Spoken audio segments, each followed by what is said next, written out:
Friday, the 9th of August, 1996, would be a day that would go down in Belgian history for being the catalyst of a decades-long investigation into serial homicide, child trafficking, and government-level cover-ups. When I set out to begin researching this case, I initially expected just a case about a serial killer. However, as I delved deeper and deeper into this case, I soon realized that there were a lot more to it than what meets the eye. On that fateful Friday in August of 1996, 14-year-old Georgia, which is a fake name that I'm using to protect her identity, was walking home from her local swimming pool in the Belgian city of Bertree. However, Georgia never made it home. Georgia's parents were quick to inform the local authorities that their 14-year-old girl was missing, and a massive investigation was launched in an attempt to locate the missing girl. Fortunately, two witnesses actually came forward with information about a suspicious white van that had been seen hanging around the swimming pool which Georgia frequented. These two witnesses decided that as a precaution, they should note down the license plate of this suspicious white van. And this license plates would become a vital piece of evidence for investigators in the search for the missing 14-year-old girl. The witnesses were only able to give partial plates of the suspicious white van, and those readings were FFR 692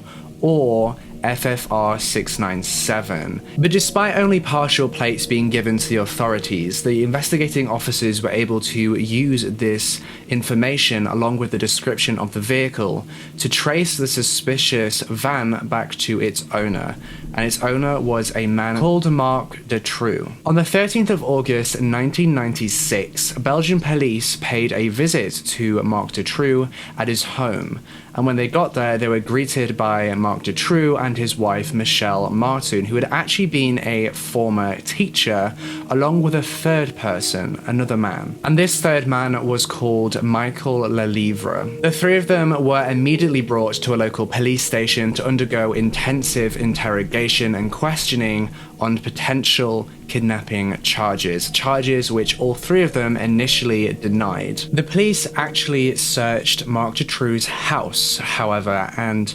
unfortunately the results of the search actually came back inconclusive, which means that they couldn't find any substantial evidence to indicate that Georgia had been there at all. It wasn't long, however, until Michael Lelivre actually broke down to the investigators and struck a plea deal with them for a reduced sentence in exchange for information. Specifically, Michael told investigators that he would, and I quote, give them 2 girls. Michael kept his promise, and he confessed to investigators that he, along with Marc Dutroux and Michelle Martin, had both kidnapped 2 girls and kept them in a dungeon in their house, which indicated to the investigators that these 3 people not only potentially had Georgia, but also had another girl, another missing girl. But who this missing girl was, they didn't know. 6 days after Georgia went missing, on the 15th of August 1996,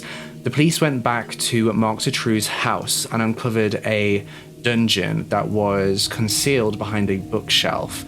And inside this dungeon, they found a cage.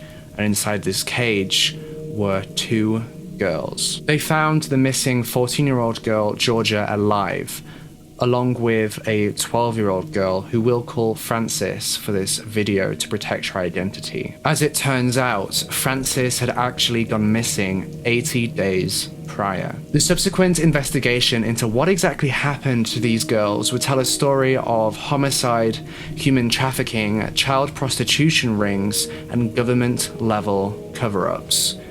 This is the curious case of Marc Dutroux.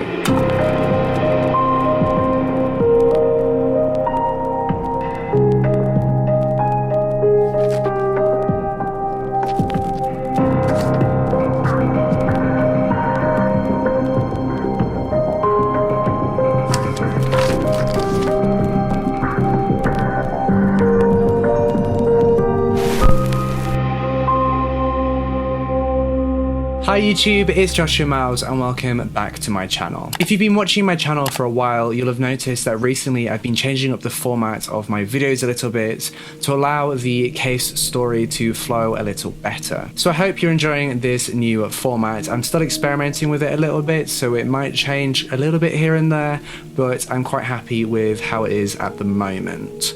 Today's case that we're going to be discussing is absolutely ginormous and it is insane. It's a questionably solved case in the respect that part of it is solved and part of it isn't solved. You'll understand what I mean as we delve deeper in this mini-series. As you can probably tell from this introduction, this case has so much to it, and because of that I've actually decided to split this case up into 3 parts to form a mini-series. 3 key chapters to a case that absolutely blows my mind. I'd just like to point out this video has not been made to cause disrespect or anything like that. It's just been made to spread awareness about this case by compiling information from various different public sources on the internet. Some names in this mini-series have been replaced with fake names in an attempt to protect their identities and to remain respectful.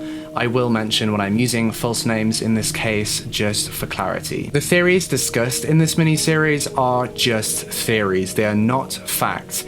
They do not represent the views of any official working in this case or anybody involved in this case, and do not necessarily reflect the views of myself. Again, the theories are not fact. They are just theories. And as always, I ask you to remain respectful when discussing this case in the comment section down below. And with all that being said, let's delve straight into this case. Marc Paul Alan Dutroux was born on Tuesday the 6th of November 1956 in Axels, I believe it's pronounced, Belgium.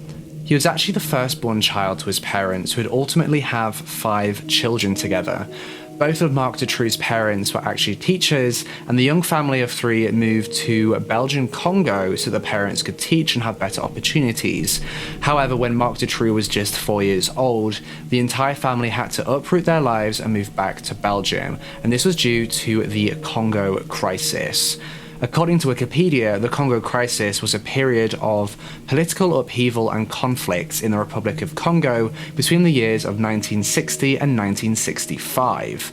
The crisis was due to Congo becoming independent from Belgium, and unofficially, the entire country of Congo finding itself under the rule of somebody called Joseph Desai Mobutu. The Congo Crisis is obviously outside the scope of this video, but it does play a minor role, so I thought it best to discuss it. As a result of this crisis in 1960, a lot of Belgians decided to make the move back to Belgium for safety. Around 100,000 people are thought to have perished during the crisis, with a series of civil wars actually taking place. 11 years after the family moved back to Belgium, Marc Dutroux's parents divorced in 1971. It is unknown the exact details of this divorce or the fallout that surely ensued, but what is known is that Marc Dutroux and his siblings remained with Marc's mother and became estranged almost from their father. By this point, Marc was actually 15 years old, and 3 years later, in 1975, Marc actually got married himself when he was just 19 years old, and he fathered 2 children. The marriage wouldn't last that long, however, because just 8 years later, in 1983, the couple divorced when Marc was just 27 years old. According to some sources, the divorce was as a result of Marc actually having an affair with a woman called Michelle Martin.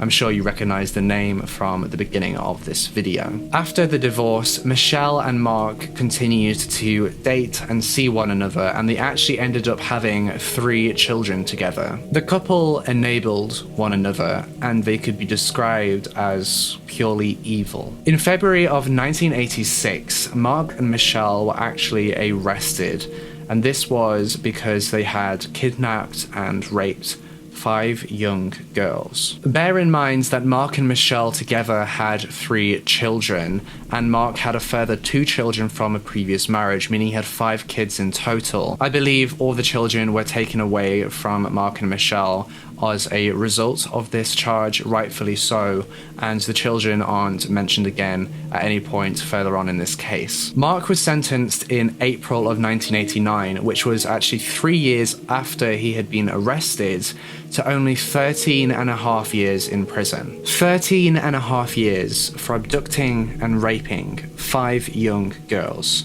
That to me is absolutely despicable and disgusting. How much time did Michelle serve, you may be wondering, for her part in the crimes?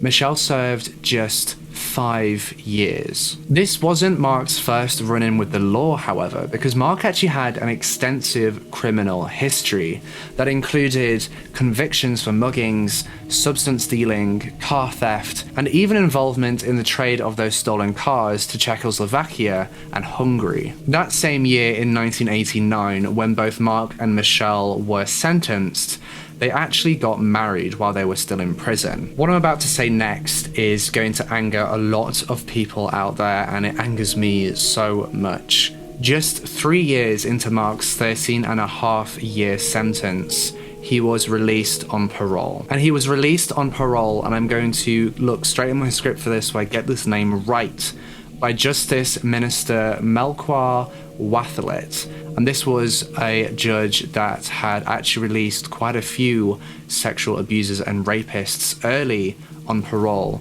due to their good behavior while they were in prison. I wanted to be sure to get that name right because this person in law, he let a lot of sex offenders go early, and that to me is just disgusting, how you could release people who ruin and traumatize people's lives back into society. And we're going to talk about how the justice system was in Belgium later on in this video and in this case. This meant that Marc was serving just 3 years in prison, 3 years for what he had done, kidnapping and raping 5 young girls. And this is only the beginning of the disgust and anger that I'm sure you're going to be feeling throughout this case. Even Marc's own mother was disgusted with Marc's behavior and his early release, and she actually wrote a letter to the parole board describing how Marc had made her own mother, Marc's grandmother, feel really uncomfortable during their supervised visits. Marc had made his grandmother so uncomfortable, in fact, that she was scared of him. And this was during the lead up to Marc's early release. Marc's mother told the parole board that she was absolutely certain that her son was going to do something again, and this time it would be far more evil. Marc Dutroux was a master manipulator, and he knew how to persuade people to do what he wanted, and he knew how to get people to do what he wanted. He managed to persuade a psychiatrist that he was somehow psychiatrically disabled, which meant that he was eligible for a state pension and free medications. It also made him eligible for further benefits, which he no doubt claimed. Further to this, he managed to convince this medical professional to give him certain medications that he apparently really needed, which included sedatives and sleeping pills. So this medical professional, manipulated by Marc, prescribed him the medication that he needed, and this was medication that Marc would then use on his next victims. In April of 1994, Michelle was released from prison after serving just 5 years, and the couple was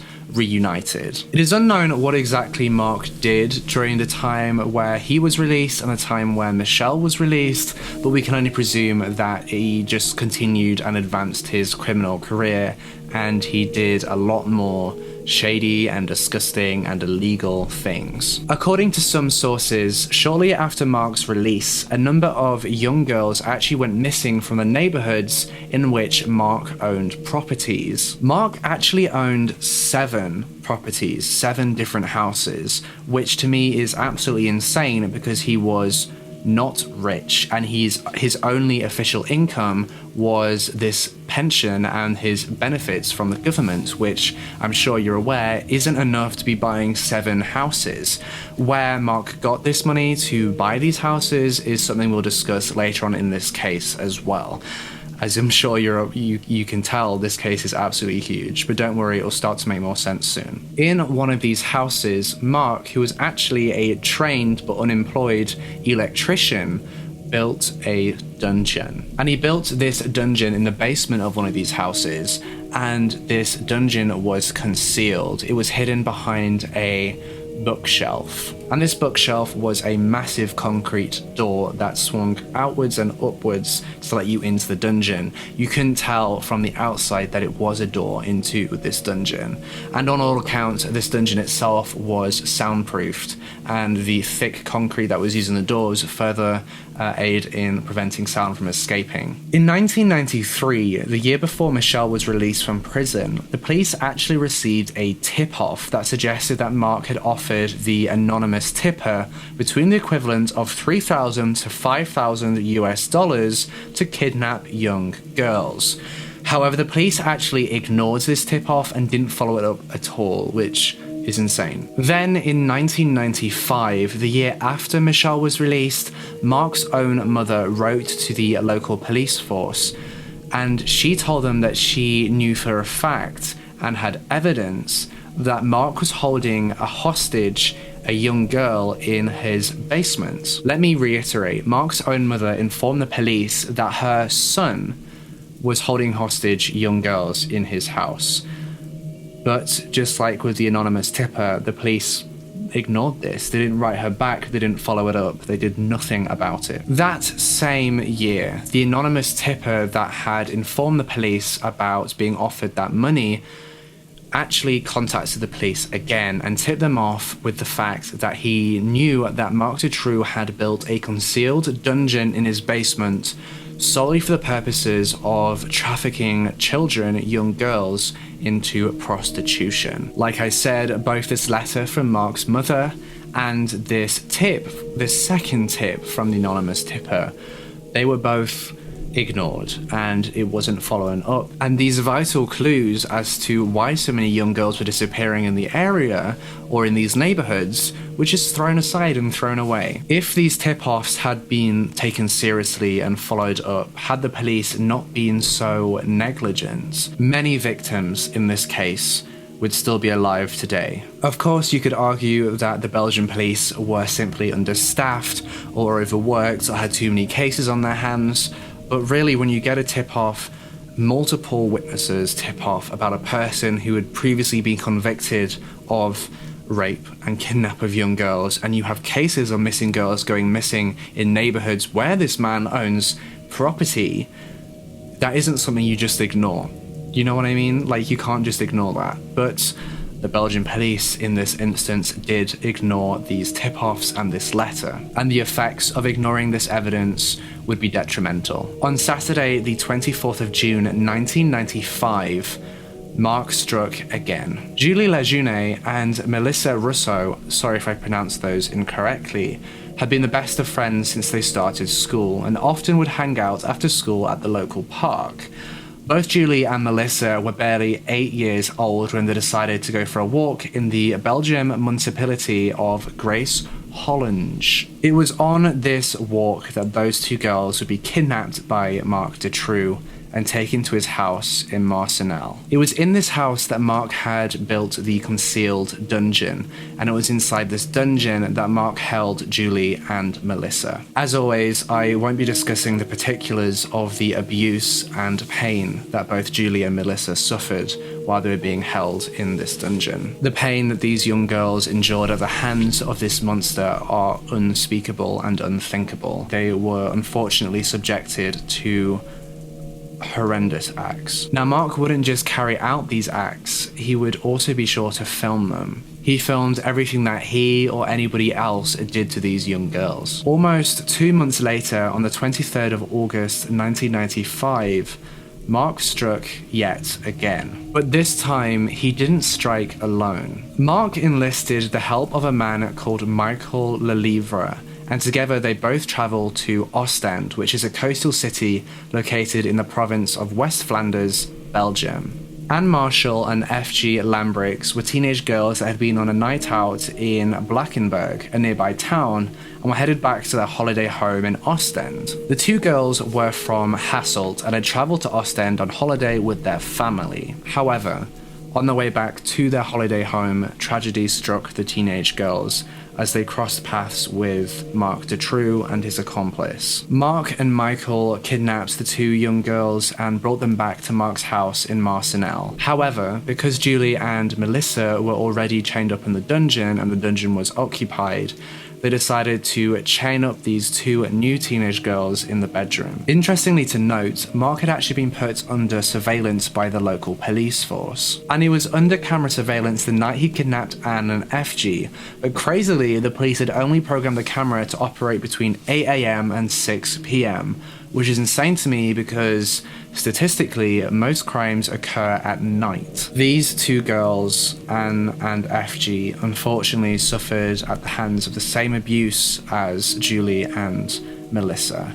But as with those two girls, I won't delve any further into the details out of respect. At some point in September, the month after they were kidnapped, Marc drugged Anne and FG and brought them to a house in a town called Jumet. According to some sources, in the garden of this house, Marc Dutroux and another one of his accomplices, who was called Bernard Weinstein, dug a hole. They then forced the two girls into this hole before burying them alive. Sadly, Anne and FG succumbed to their environment and passed away. An exact date of when this happened is unknown.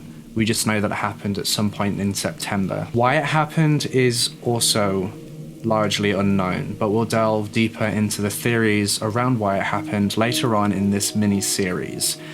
Interesting to note, the house where the two girls had been taken to in Jumet was actually owned by the accomplice Bernard Weinstein. Shortly after this happened, Bernard Weinstein and yet another accomplice, who was called Felipe Divers, actually stole a van. They stole a vehicle. They took this vehicle to a private hangar, which they believed to have been, abandoned, not really being used, and they believed that the van wouldn't be found if they stored it there. However, the hangar's owner actually intended to use the hangar again and clear it out so that they could, use it or sell it or something along those lines. And when they went back to their hangar, they discovered this mystery van that was in the hangar. They obviously didn't own it, so they contacted the police. The police then came to the hangar and took the van away for forensic examination, and it was confirmed that this was a stolen van. The police were keen to track down whoever stole this van and put them behind bars so they could prevent further vehicle thefts. It wasn't long before Felipe actually returned to the hangar to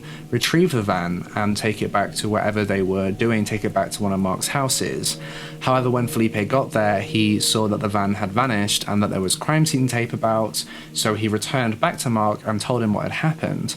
However, Marc didn't believe this story. He actually started to doubt Felipe's story that the van had been taken and seized by the police. He began to speculate that Felipe and his friend Pierre Rochau had actually stolen this vehicle again and then gone and sold it for their own profit behind Marc and Bernard's back. And Marc obviously wasn't happy about this because he wanted the van for his own use, presumably for kidnapping more girls, and so he decided to interrogate Felipe and Pierre. So on the 4th of November 1995, Marc decided officially that on that day he was going to interrogate Felipe and Pierre to get to the bottom of the truth of what happened to the van. He managed to persuade Pierre and Felipe to come to Bernard Weinstein's house in Jumet, the same house where they had taken Anne and FG. And when the two men got to Bernard's house, they were drugged by Marc. They then chained up Pierre and Felipe so they couldn't escape. After which, Marc and Bernard went to Pierre Rochau's house to see if they could find any evidence that could indicate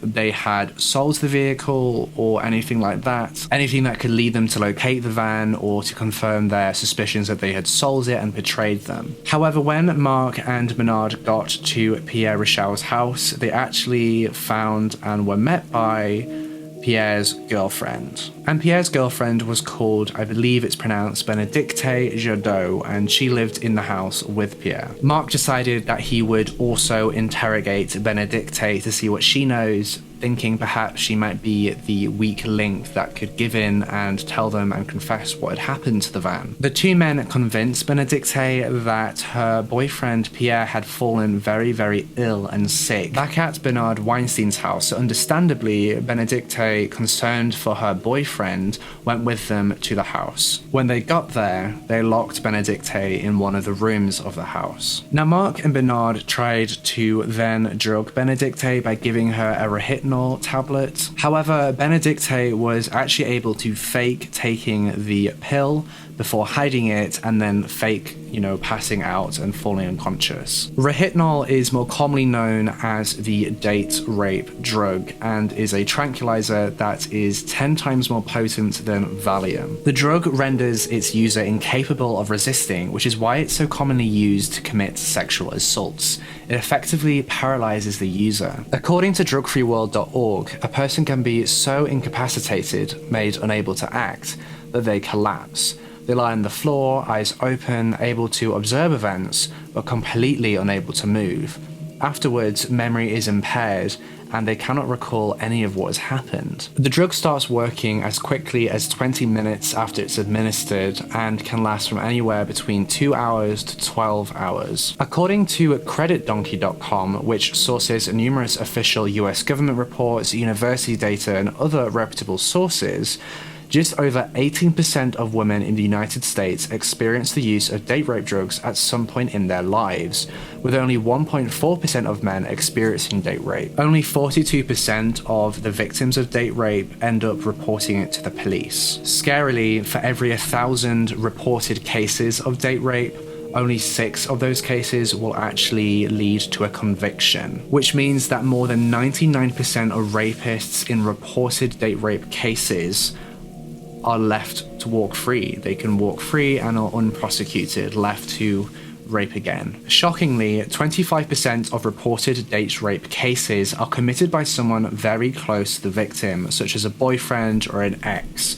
with only 13.8% of reported cases having a stranger be responsible. 55% of date rape cases actually occur in the victim's own home, with 12% of cases occurring in the victim's friend's home or a relative's home. The statistics I came across while researching for this case are actually very, very shocking, and it's a topic that I'd be interested in delving deeper into in a future video series, perhaps covering several notable date rape cases and court cases surrounding date rape. If you or anybody you know has been affected by any of the topics discussed in this video, in particular date rape, then I have left links to organizations and contact details for organizations and charities in the description box down below. The common use of date rape drugs mean that it would have been really, really easy for Marc and Bernard to get a hold of Rohypnol. It would be a kind of drug that you could easily get from your local dealer. But also, like I said earlier, Marc had managed to convince medical professionals to prescribe him sleeping medications too. So Marc had a wide range of drugs at his disposal. After Marc and Bernard had attempted to give Benedicte the date rape drug Rohypnol, and they thought that they'd succeeded, they left the house to go pick up another person who I believe was the first accomplice, who was Michael Lelivre. During this time, Benedicte actually managed to escape the house and ran to a neighbor, who then reported it to the police. Benedicte told the authorities absolutely everything that she knew, including the location of Bernard Weinstein's house. It is believed that when Marc and Bernard returned, they noted that Benedicte was gone and missing and presumed that she'd gone to the police. So they decided to go back to Marc's house in Marcinelle, where Julie and Melissa were still being held captive in the dungeon. Now, I'm not sure if Felipe and Pierre were set free by Benedicte, or whether they were freed and rescued by the authorities, or what really happened with them, but we do know that by this point, the police knew that they needed to find find and arrest Bernard Weinstein. A warrant for Bernard's arrest was quickly signed and posted. Marc knew that Bernard now posed a massive risk in exposing what Marc was planning on doing and what Marc was doing, so Marc decided that he now had to get rid of Bernard. He was a liability. Marc kidnapped Bernard on the 13th of November 1995 and actually trapped him in the dungeon. Interestingly, he let the two girls, Julie and Melissa, then walk free in the house, walk around the house on their own accord. It is believed that the two girls were too scared and too traumatized to attempt to do anything. Marc fed Bernard food that he had laced with Rohypnol, after which Marc then tortured Bernard in ways that I really don't want to describe, and this was all in an attempt to find out where Bernard kept his money, because after all, Marc was going to get rid of Bernard and he might as well get all his money in the process. Marc killed Bernard in the same way that he killed Anne and FG, by burying him alive. However, this time he buried Bernard alive on one of Marc's properties in Sars-le-Boisier. Again, I probably pronounced that wrong. After which, he forced Julie and Melissa back into the cage in the dungeon. But this attempt at covering his tracks wasn't entirely successful, because in December of 1995, Marc Dutroux was actually arrested after he was recognized by Pierre Richard. Despite the obvious kidnapping charges and the use of date rape drugs, Marc was only charged with car theft. Marc was sentenced to 3 months in prison for this car theft and was released in March of 1996. This meant that the young girls, Julie and Melissa, were left without food or water for a 3-month period. Keep in mind that Marc's wife Michelle had been present throughout all of this, and she was in the house when Marc had gone to prison for the 3 months. She could have looked after the two young girls. However, according to some sources, Michelle claimed to have been too scared to venture down into the dungeon and give the two girls water or food. Subsequently, the two girls passed away due to starvation in the cold and damp dungeon. Interestingly, when exactly the two girls passed away is actually conflicted by Michelle and Marc. Initially, they claimed that Julie had passed away from starvation the very same day that Marc was released from prison, with Melissa passing away a few days afterwards. However, later on in this case, Marc actually claims that the two girls were dead way before he was released from prison. The two girls would realistically have been completely unable to survive this 3-month period on the limited food and water they were given at the start, so it is strongly believed by experts and the investigators that the two girls had passed away from starvation while Marc had been in prison. According to Randall K. Packer, a professor of biology at George Washington University, the maximum time an adult can go without water is estimated to actually be about a week. However, that would be if you were fully hydrated and were in optimal conditions. Realistically, Professor Packer goes on to say, it is more likely that an adult would only be able to survive 3 to 4 days without water. Further to this, an adult can survive anywhere from 21 days to 2 months without eating food, so long as water intake is maintained. However, in this case, the two girls had no access to either water or food, and they were girls, not adults. It is believed that the two girls passed away in December of 1995, likely around Christmas time. Unbelievably, the police actually searched Marc Dutroux's house on the 13th of December and the 19th of December in 1995, after Marc had been arrested. Both Julie and Melissa would have been alive during these searches, as they took place just a few days after Marc's arrest. However, the police had been unable to locate the girls. A locksmith had joined the searching officer, who was called Rene Michel,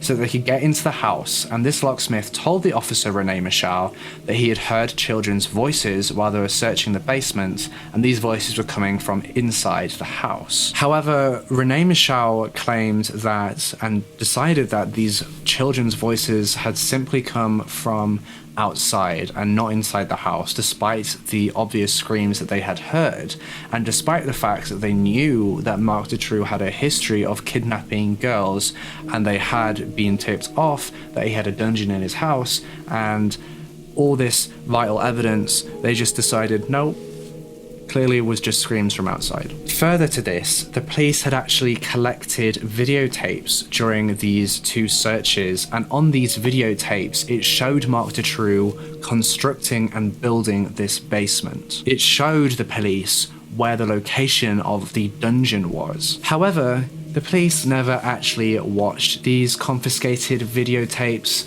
simply because they didn't have a videotape player. Sorry, I find it hard to believe that the Belgian police, all of the Belgian police force, none of them had a videotape player at all in 1995.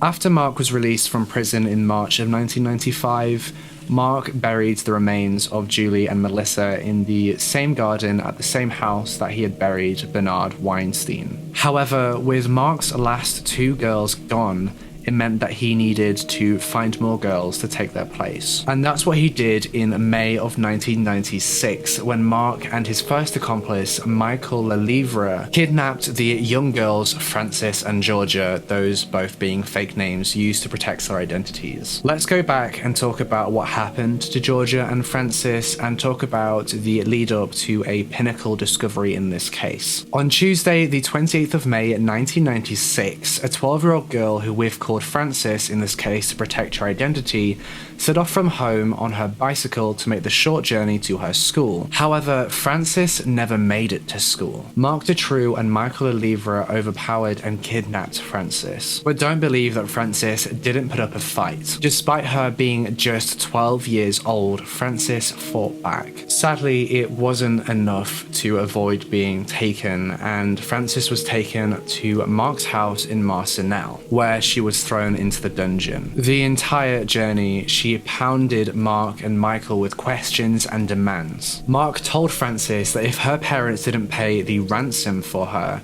then some bad men would come and kill her. According to some sources, during Frances's time in the dungeon, Marc permitted her to write very emotional letters to her friends and family. Marc even promised that he would send these letters. However, as you can probably guess, he didn't send a single one. After a few weeks of being held in this dungeon, Frances actually begged Marc to let one of Frances's friends come and visit her so that she had someone to be with in the dungeon, which is when Marc decided to kidnap the second girl, Georgia. We discussed Georgia's kidnapping at the very beginning of this video, but I'll quickly recap it now. Georgia, who was 14 years old, was kidnapped on the 9th of August 1996 as she was walking home from her local swimming pool.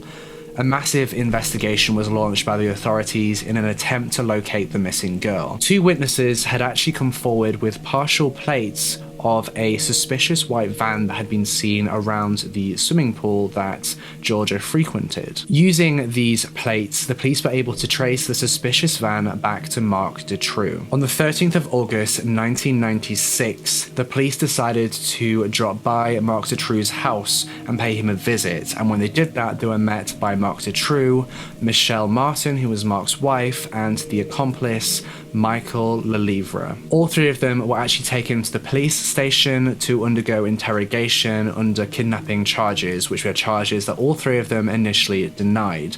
And during these interrogations, the police actually searched Marc Dutroux's house, but the results of the search came back inconclusive. However, Marc Lelivre actually broke down during these interrogations and struck a plea deal with the authorities, in which he would give more information in return for a shorter sentence. Specifically, Marc Lelivre promised the authorities that he would, and I quote again, give them two girls. Michael kept his word and confessed that the three of them had kidnapped two young girls and had kept them in a concealed dungeon in the house, which meant that they had kidnapped not just Georgia, but another girl. Upon learning that Michael had confessed, Marc Dutroux also confessed. 6 days after Georgia had vanished, on the 15th of August 1996, the same day that Marc and Michael confessed, the police went back to Marc's home, and led by Marc Dutroux, they found the missing girls, 14-year-old Frances and 12-year-old Georgia. Frances had been in the dungeon for 80 days.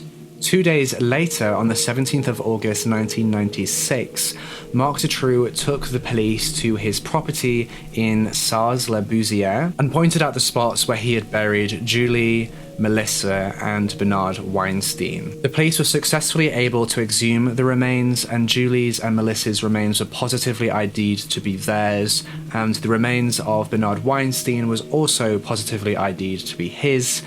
He still had a warrant out for his arrest. Half a month later, on the 3rd of September 1996, the authorities actually successfully located the remains of Anne and FG in the grounds and the garden of Bernard Weinstein's house in Jamaica. The remains were successfully exhumed and positively identified to be that of the missing girls. An overwhelming amount of evidence was actually seized from Marc's homes and all his houses, including a hell of a lot of adult films. And I'm talking hundreds and hundreds of adult videos, along with homemade videos of himself and his wife Michelle. They also located recordings of what Marc had done to the girls during their imprisonment. This case so far is actually so insane, disturbing, and is rooted in pure evil. And you'd think that this case would end here with the arrest of Marc Dutroux, Michelle Martin, his wife, and Michael Lelivre. But when the sheer amount of police incompetence in this case was made public, the public started to have their doubts and suspicions that something much more sinister was actually going on, and there was something bigger at play in this case. These suspicions were actually confirmed by Marc Dutroux when he confessed publicly that he was part of a sex ring that actually included high-level members of the police force and government. Had what Marc done been covered up by the police or government officials? Was Marc really involved in a sex child ring that was deeply rooted in the Belgian establishment? Did Marc actually sell the girls that he was kidnapping into sex trafficking or slavery? Questions we're going to be delving into in the next episode of this mini-series. The aftermath of this case caused the biggest protest march in Belgium history, with over 300,000 people protesting for reforms in the Belgian policing and justice system. This case, as you can tell, is absolutely huge, and we're only just seeing the tip of the iceberg. There are more characters involved in this case that we haven't discussed yet, and those characters we'll discuss in the next parts of this series. And this is everything that I have for you in part 1 of the Marc Dutroux case. The next episode in this series should be going live on Wednesday, with the finale episode going live on Friday. Thank you so much for watching this episode in my Curious Case series. Don't forget to hit that like button if you found this video interesting, and leave a comment down below telling me what you think of this case so far. Subscribe to my channel and hit that bell icon so you can be notified every single time that I post a new true crime video. And with all that being said, I will see you in the next video. Babe, but you didn't win this. It's a part of